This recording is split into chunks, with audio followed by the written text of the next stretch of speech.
the gut. This is why healing must address both biology and nervous system regulation.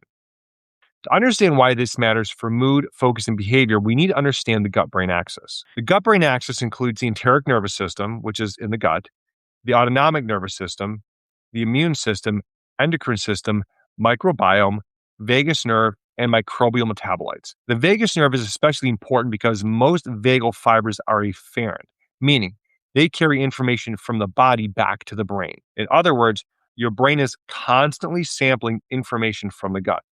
This matters clinically because the brain is not floating in isolation. It is constantly listening to immune signals, blood sugar signals, microbial signals, and autonomic signals coming from the body. So the brain is not just commanding the gut. The gut is constantly reporting back to the brain.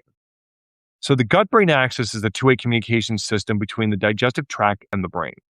It involves the vagus nerve, immune molecules, hormones, neurotransmitters, and these microbial metabolites like we talked about. The gut can influence the brain through inflammation, blood sugar, nutrient absorption, microbial balance, and vagal signaling. The brain can influence the gut through stress responses, autonomic tone, and motility, and digestive secretion. So when someone says it's all in your head, we definitely need to correct that. Often it is not just in the head. It may be in the gut-brain communication system as well. Now, the vagus nerve helps create parasympathetic tone, digestive motility, heart rate variability, inflammatory reflexes, and communication between the gut and the brainstem.